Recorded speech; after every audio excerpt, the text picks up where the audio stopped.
Assalamualaikum warahmatullahi wabarakatuh. Apa kabar anak-anak ustazah semuanya? Semoga tetap dalam keadaan sehat walafiat.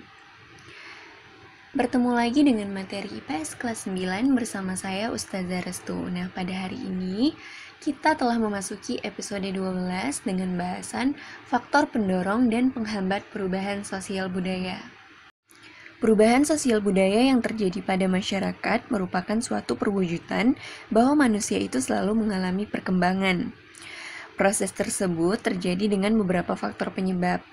Nah, dalam perubahan sosial budaya ini ada beberapa penyebabnya atau faktor-faktornya.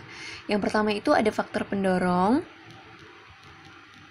terdiri dari bertambah dan berkurangnya penduduk, adanya penemuan baru, konflik, terjadinya pemberontakan atau revolusi, perubahan lingkungan alam, peperangan, dan pengaruh kebudayaan lain.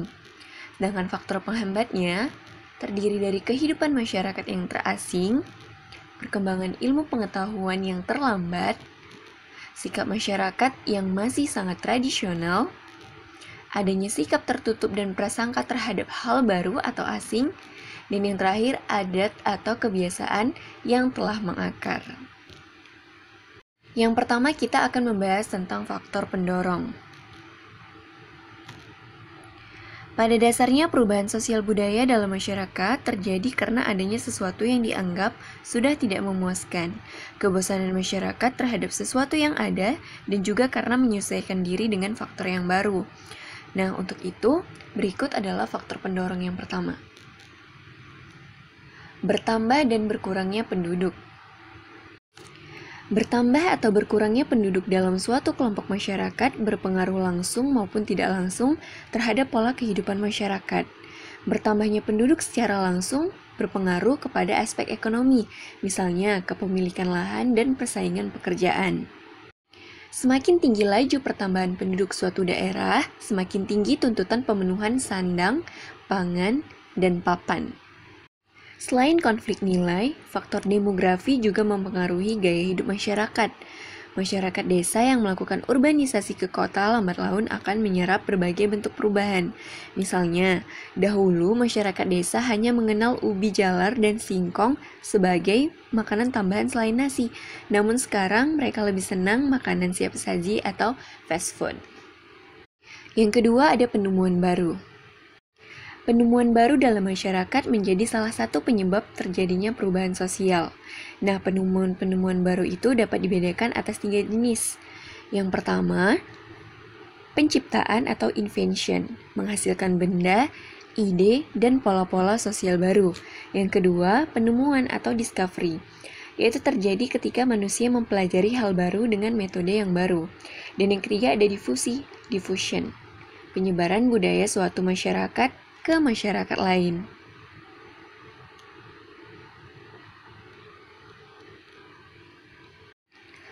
Lalu terdapat beberapa pengaruh yang disebabkan penemuan-penemuan unsur baru, yaitu seperti penemuan baru menyebabkan perubahan pada bidang tertentu dan berpengaruh ke bidang-bidang lainnya. Misalnya, penemuan radio menyebabkan perubahan dalam bidang pendidikan, pemerintahan, pertanian, rekreasi, dan penemuan lainnya. 2. Suatu penemuan baru menyebabkan perubahan-perubahan yang menjalar dari satu lembaga kemasyarakatan ke lembaga kemasyarakatan yang lain. Misalnya, penemuan pesawat terbang membawa pengaruh terhadap metode berperang antara negara, superpower, dan sebagainya. Dan yang ketiga, berbagai atau beberapa jenis penemuan baru mengakibatkan satu jenis perubahan. Misalnya, penemuan mobil, kereta api, dan jalan kereta api, serta telepon menyebabkan tumbuhnya banyak pusat-pusat kehidupan di daerah pinggiran kota yang dinamakan suburban. Faktor pendorong yang ketiga adalah konflik. Timbulnya konflik tidak selalu memberikan dampak yang negatif. Apabila dikelola dengan baik, konflik akan menjadi sebuah kekuatan yang dapat mengembangkan masyarakat. Berubahnya suatu tatanan kehidupan masyarakat sebagai akibat timbulnya perubahan akan menghasilkan reaksi yang sangat berbeda. Nah, masyarakat akan menerima perubahan jika dengan perubahan tersebut kehidupan sosialnya bertambah baik dan tidak melanggar adat serta norma tradisional. Sebaliknya, Masyarakat akan menolak apabila perubahan itu tidak sesuai dengan nilai dan norma perilaku yang berlaku. Selanjutnya faktor pendorong yang keempat yaitu terjadinya pemberontakan atau revolusi. Setiap pribadi sebagai pendukung masyarakat sosial budaya merupakan perubahan itu sendiri. Jadi dapat dikatakan setiap pribadi sekaligus merupakan penggerak dan tujuan. Itulah sebabnya mengapa perubahan sosial budaya dapat disebabkan oleh revolusi. Faktor pendorong yang kelima adalah perubahan lingkungan alam. Lingkungan alam adalah keadaan tanah, iklim, flora, dan fauna di sekitar individu. Keserasian hubungan antara manusia dan alam dapat terjadi karena kedudukan alam sebagai tempat hidup. Begitu pentingnya lingkungan alam bagi manusia, dibuktikan dengan timbulnya reaksi jika lingkungan alam di suatu tempat rusak. Pertambahan manusia di muka bumi, lambat laun akan menyentuh dan merusak alam. Maka semakin tinggi jumlah penduduk, maka semakin tinggi pula lah tekanan terhadap alam. Sehingga terjadilah hal yang kita kenal dengan perusakan alam. Perubahan lingkungan alam dapat mendorong terjadinya perubahan budaya.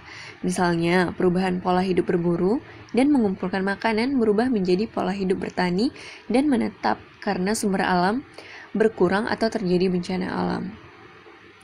Perubahan alam ini juga dapat disebabkan oleh campur tangan manusia, di mana perubahan tersebut mengakibatkan kegoncangan budaya di kalangan petani yang kehilangan lahan untuk bertani, sehingga mereka terpaksa menjadi buruh pabrik atau mencari pekerjaan lainnya. Faktor pendorong yang keenam adalah peperangan. Peperangan ini dapat menyebabkan perubahan yang sangat mendasar, baik seluruh wujud budaya maupun seluruh unsur budaya. Misalnya, kemenangan invasi Amerika Serikat atau USA menyebabkan Irak tidak berdaya. Sehingga budaya yang dibawa oleh pasukan USA di Irak pasti akan membekas di masyarakat Irak. Faktor pendorong yang ketujuh atau yang terakhir adalah pengaruh kebudayaan lain. Pengaruh dapat terjadi secara langsung maupun tidak langsung. Nah, secara langsung atau kontak langsung dapat terjadi antara satu masyarakat dengan masyarakat lain atau antara individu dengan individu. Proses perubahan dalam kontak langsung ini meliputi yang pertama, akulturasi.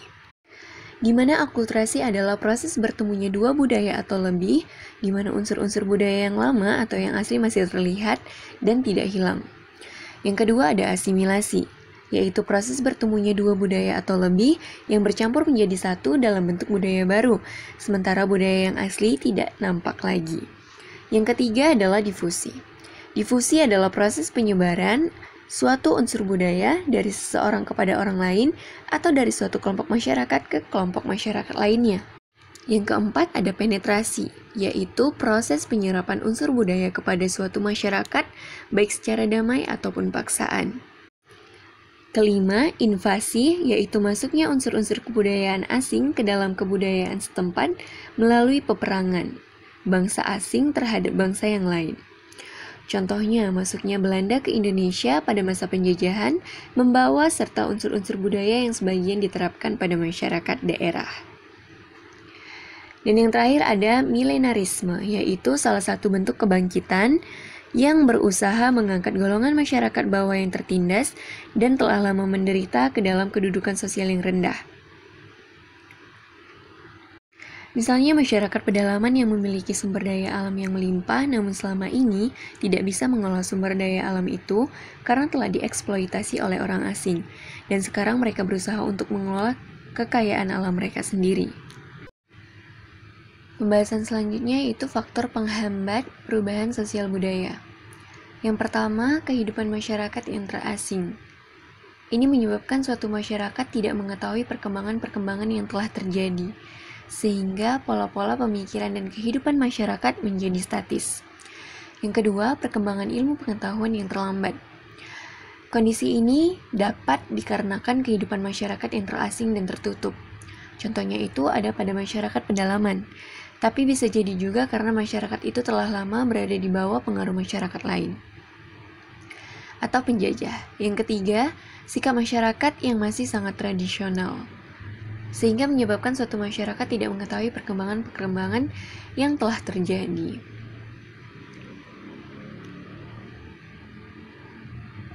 Dan yang keempat, adanya sikap tertutup dan prasangka terhadap hal baru atau asing. Sikap ini banyak dijumpai dalam masyarakat yang pernah dijajah oleh bangsa lain, misalnya oleh bangsa Barat. Mereka ini trauma akan hal-hal yang berkaitan dengan sesuatu yang asing. Ataupun mereka curiga semua hal yang berasal dari Barat karena belum bisa melupakan pengalaman pahit selama masa penjajahan. Maka mereka cenderung menutup diri dari pengaruh-pengaruh asing. Dan yang terakhir adanya adat atau kebiasaan yang telah mengakar, di mana adat atau kebiasaan merupakan pola-pola perilaku bagi masyarakat dalam memenuhi kebutuhan hidupnya. Sehingga ada kalanya adat dan kebiasaan itu begitu kuat sehingga sulit untuk dirubah. Hal ini merupakan bentuk halangan terhadap perkembangan dan perubahan kebudayaan. Misalnya, memotong padi dengan mesin dapat mempercepat proses pemanenan. Tapi karena adat dan kebiasaan masyarakat lebih banyak menggunakan sabit, maka mesin pemotongan padi ini tidak digunakan. Berikutnya adalah akibat adanya perubahan sosial budaya terhadap perilaku masyarakat. Nah, bahasan ini dibagi menjadi 3, yaitu ada dampak positif, dampak negatif, dan pengaruh perubahan sosial. Adapun dampak positif dari perubahan sosial budaya, yaitu kemajuan ilmu pengetahuan, kebutuhan mudah terpenuhi, dan pola pikir yang lebih maju. Sedangkan dampak negatifnya yang pertama, munculnya aksi protes dan demonstrasi, di mana demonstrasi merupakan gerakan protes yang dilakukan sekumpulan orang di hadapan umum. Biasanya dilakukan untuk menyatakan pendapat kelompok atau menentang kebijakan yang telah dilaksanakan oleh suatu pihak. Aksi protes ini merupakan gerakan atau tindakan yang dilakukan secara perorangan untuk menyampaikan pernyataan tidak setuju atas keputusan atau kebijakan yang telah dibuat. Yang kedua, konsumerisme, yaitu seseorang yang menggunakan atau membeli barang secara berlebihan, di mana pembelian barang-barang yang bukan kebutuhan pokok dan sifatnya hanya tersier jika dilakukan secara berlebihan, maka dikategorikan oleh konsumerisme. Yang ketiga, adanya dekadensi moral, yaitu menurun atau merosotnya moral seseorang yang ditunjukkan dari perilakunya yang bertentangan dengan nilai dan norma yang berlaku dalam masyarakat. Biasanya perilaku ini merugikan diri sendiri dan orang lain. Contohnya itu seperti pergaulan bebas di kalangan remaja maupun orang tua. Yang keempat, munculnya kriminalitas, di mana kriminalitas merupakan tindakan yang melanggar norma hukum dan menyakitkan orang lain secara langsung. Contohnya korupsi, pencurian, penodongan, maupun pembunuhan. Selanjutnya, pengaruh perubahan sosial. Perubahan sosial budaya yang terjadi dalam masyarakat dapat menimbulkan ketidakseimbangan atau ketidakselarasan di antara unsur-unsur sosial dan budaya dalam masyarakat. Nah, ketidakserasian ini terjadi karena sebab-sebab. Yang pertama, perubahan suatu unsur sosial budaya tidak dapat diikuti penyesuaiannya oleh unsur-unsur sosial dan budaya yang lainnya.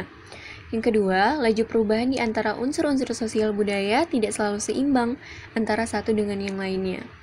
Ada unsur yang berubah dengan cepat, tetapi ada unsur-unsur yang berubah dengan laju yang lambat, di mana keadaan ini dinamakan dengan cultural lag atau ketimpangan budaya. Yang ketiga, adanya perubahan sosial budaya yang berlangsung menimbulkan keterkejutan di kalangan masyarakat, di mana keterkejutan akan adanya perubahan sosial budaya yang cepat ini dinamakan dengan cultural shock. Berikut adalah soal latihan. Yang pertama, jelaskan yang dimaksud dengan konsumerisme. Yang kedua, jelaskan faktor penghambat perubahan sosial budaya. Dan yang ketiga, sebutkan dampak positif dan negatif perubahan sosial budaya. Demikianlah pembelajaran kita hari ini. Semoga anak-anak Ustazah dapat memahami materi yang telah Ustazah sampaikan. Dan sampai bertemu di materi selanjutnya. Wassalamualaikum warahmatullahi wabarakatuh.